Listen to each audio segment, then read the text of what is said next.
Hello नमस्कार साथियों, आप सभी का स्वागत है आप सबका अपना परिवार प्रतिज्ञा परिवार पर।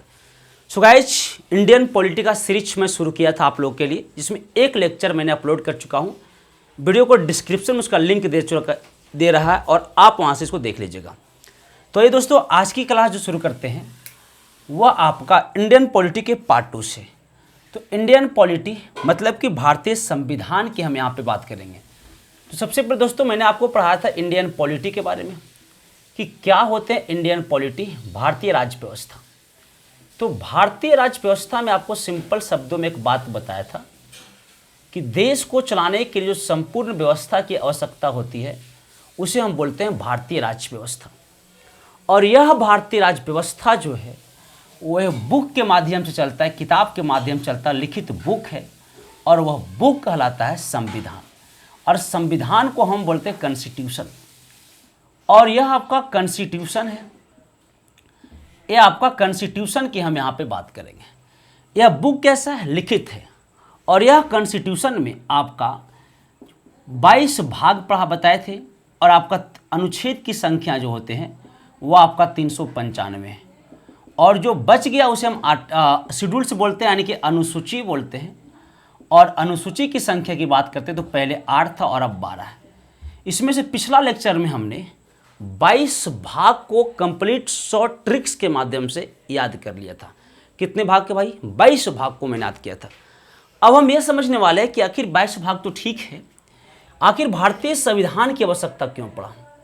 क्या ऐसा चीज़ें की कमी आ गया था क्योंकि भारतीय संविधान के आना जरूरी था, भारतीय संविधान की आवश्यकता होना जरूरी था। सो गाइस, थोड़ी सी हम फ्लैश बैक में जाते हैं और आपको समझाने की पूरी कोशिश करते हैं। अगर फ्लैश बैक की बात करें तो हम इतिहास की बात करते हैं, हिस्ट्री की बात करते हैं। तो हिस्ट्री में आपका 3 कालखंडों में इतिहास बटा हुआ था। प्राचीन इतिहास, एंसेंट इंडिया जिसको हम बोलेंगे, एंसेंट हिस्ट्री बोलेंगे। और एक आपका था मध्यकालीन इतिहास, मेडिवल हिस्ट्री। और एक आपका था आधुनिक इतिहास, मॉडर्न हिस्ट्री। तो देखा यह गया था कि प्राचीन इतिहास काल में भी राजा का शासन चलता था, मध्यकालीन में भी राजा का शासन चलता था। बस फर्क इतना था कि प्राचीन काल में अधिकांश राजा हिंदू थे और मध्यकालीन काल में अधिकांश राजा मुस्लिम थे। उसके बाद यूरोपीय कंपनी में सबसे फेमस हुआ अंग्रेज, और धीरे धीरे हमारे भारत पर अंग्रेज का शासन चलना शुरू कर दिया। अंग्रेज ऐसे आपकी भारत में आगमन इसको 1608 में होती है, लेकिन 1657 में प्लासी की लड़ाई लड़ती है। और 1657 की प्लासी के युद्ध के बाद यह भारत पर शासन करना शुरू कर दिया, और यह लगातार 1947 तक रहा। 1947 में हमारा देश क्या होते, आज़ाद होते। लेकिन यह 1945 में हमें क्लियर हो चुका था कि अब हमारा देश आज़ाद होने वाला है। तब हमें लगा कि भाई साहब, पहले तो राजा शासन कर रहा था, फिर राजा, फिर अंग्रेज, अब शासन कौन करेगा?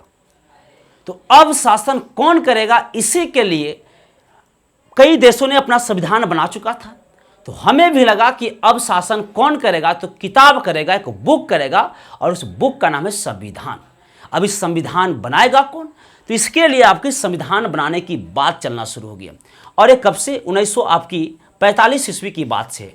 यह आपका संविधान आखिर बनाएगा कौन? कौन है जो संविधान बनाएगा? तब हम लोगों ने अंग्रेजों का सहारा लिया और अंग्रेजों से कहा कि भाई, तुम तो बहुत दिन शासन किया है, अब हमारे कुछ तुम हेल्प करो। इस संपूर्ण देश को व्यवस्था चलाना है ना, इस संपूर्ण देश की संविधान चाहिए हमें, ताकि कोई भी आवे और इस संविधान के अंतर्गत काम करे और चले जाए यहाँ से।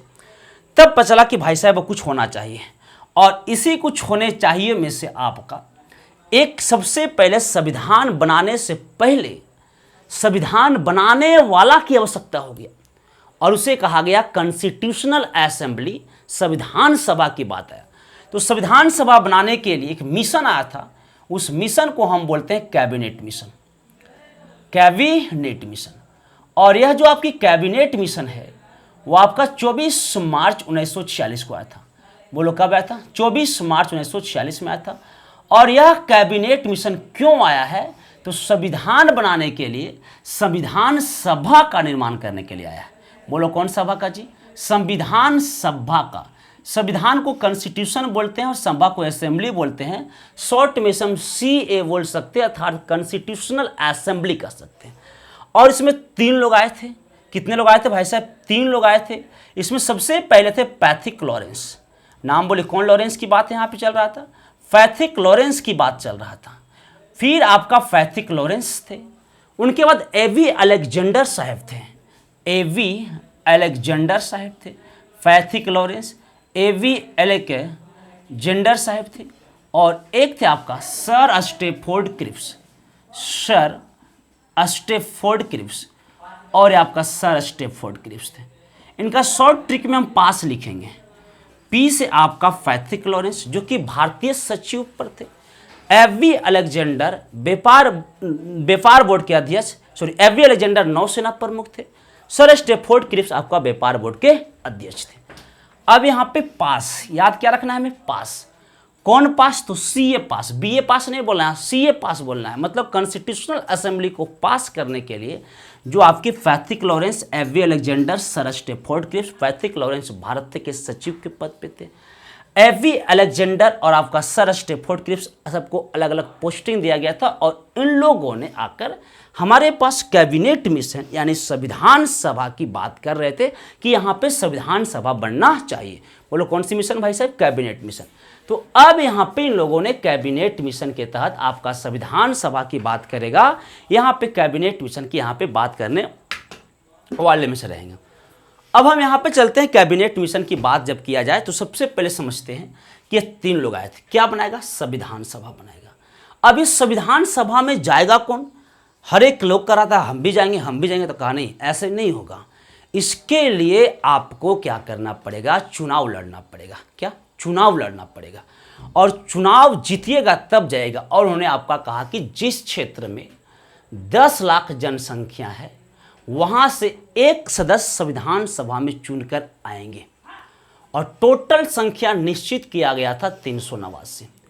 जिस प्रकार से बिहार विधानसभा में 243 सीटें हैं, उसी प्रकार से यहाँ पे 389 सीट कहा गया था, और कहा गया था चुनाव कितनों लोग लड़िए, जो जीत के आइएगा उसी को हम संविधान सभा में रखेंगे। 389 की जब बात करते इसमें 2-3 प्रॉब्लम थे। उस समय हमारे देसी रियासत भी चल रहे थे, राजा राजाओं के शासन को हम क्या बोलते थे, देसी रियासत बोलते थे, और ये आपका देसी रियासत भी चल रहे थे। और इन लोगों को कहा कि तुम ठीक है भाई, तुम लोग भी इस संविधान सभा में भाग लो, नहीं तो इन लोग विरोध करने की बात कर रहे थे ना, तो इन लोग की आपकी कहा गया तुम लोग भी यहाँ पे क्या करो, भाग लो। और एक था आपका ब्रिटिश क्षेत्र जहाँ पे अंग्रेजों का कब्जा था, इन लोग को भी कहा कि तुम लोग भी भाग लो। और ब्रिटिश क्षेत्र में आपका दिया गया 296 पद, कितना पद, और देसी रियासत को मिल गया था आपका 93 पद। अब ये देसी रियासत जो है वह राजा राजाओं का गढ़ है। इन लोग क्या करेगा कि अपने सीट को मनोनीत करके भेज देगा, नॉमिनेट करके भेज देगा। लेकिन यहाँ पे तो भाई साहब ब्रिटिश क्षेत्र, यहाँ तो आपकी निर्वाचन होना चाहिए, इलेक्शन होना चाहिए। इसको भी 2 भागों में बांट दिया गया था, एक आपका ब्रिटिश क्षेत्र था और एक आपका ब्रिटिश क्षेत्र और एक ब्रिटिश कमिश्नरी था। ब्रिटिश क्षेत्र और ब्रिटिश कमिश्नरी, ये जो आपके ब्रिटिश क्षेत्र थे ना, उनको 292 सीट मिला था और कमिश्नरी को मिला था 4 सीट। इस प्रकार से 389 लोगों को बंटवारा, और इस पर क्या होगा, चुनाव होगा। तो ये क्वेश्चन बनता है कि संविधान सभा में जो लोग आए थे किस प्रकार आए थे, चुन कर आए थे, मनोनीत होकर आए थे, निर्वाचित होकर आए थे या मनोनीत होकर आए थे। तो याद रखना दोनों होकर आए थे, निर्वाचित प्लस मनोनीत दोनों होकर आए थे। अब 296 पर क्या होगा, चुनाव होगा। तब कहा गया चुनाव ऐसे थोड़ी ना होगा, सीटों का यहाँ पे बंटवारा कर देना चाहिए, जिसमें कहा गया भैया समान चुनाव लड़ेगा, जनरल चुनाव लड़ेंगे। और जनरल जो है वो आपका कितना पे चुनाव लड़ेंगे, तो कहा गया जनरल जो है समान लोग जो हैं वह आपका 213 सीट पर चुनाव लड़, हर आदमी चुनाव इस पर लड़ सकता है। स्पेशल मुस्लिम को कहा गया तुम लोग भाई साहब मुस्लिम लोग जो भी है वह आपका भैया 79 सीट पर चुनाव लड़ो। और सिख लोग को कहा गया कि आप लोग को भी 4 स्पेशल सीट मिलेगा, और इन लोग को कितना सीट दिया गया, 4 सीट दिया गया। कुल सीटों की बात करते हैं तो टोटल सीट आपका 296 हुआ। चुनाव हुआ, समान जनरल सीट वगैरह का बंटवारा भी हो गया, यहाँ बंटवारा हो गया सीट वगैरह का भी। अब जब सीट वगैरह का भी बंटवारा हो जाती है तब आपका इसका जुलाई 1946 में चुनाव होती है। जुलाई 1946 में आपका क्या हुआ, चुनाव हुआ। और जुलाई 1946 में चुनाव हुआ तो रिजल्ट भी आएगा, और जब रिजल्ट आया था तो उस समय सबसे बड़ा पार्टी था आपका कांग्रेस, और कांग्रेस ने जनरल में अपना सीट उतारा था, और कांग्रेस ने 208 सीट ले चलाया। मुस्लिम लीग अपना भी सीट जो हार गए थे और यह आपका 73 सीट लाए थे। कितना सीट गए? 73 सीट लाए थे। सिख आपका एक भी सीट नहीं लाया था और सिख जो है आपका 0 सीट लाया था। कितना सीट लाया था? आपका 0 सीट लाया था। और यहाँ पे कमाल कर दिया था निर्दलीय।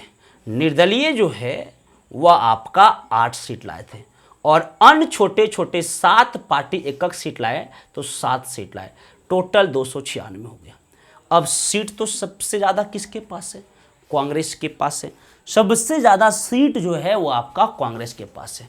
तो कांग्रेस चाहेगा तो भैया तत्कालीन सरकार बना सकती है, टेम्प्रोरी गवर्नमेंट की स्थापना कांग्रेस कर सकती है। कौन गवर्नमेंट? Temporary government. तब जाकर कांग्रेस, क्योंकि अंग्रेज बार बार कहा था कि हम चले जाएंगे, तब जाकर कांग्रेस ने अंतरिम सरकार का स्थापना किया। और ये अंतरिम सरकार का स्थापना कब किया, कैसे किया, यह चीज़ें हम आपको नेक्स्ट वीडियो में लेकर आ रहे हैं। वीडियो अगर आपको अच्छा लग रहा है तो वीडियो को लाइक शेयर, चैनल को सब्सक्राइब करना ना भूलें। जय हिंद।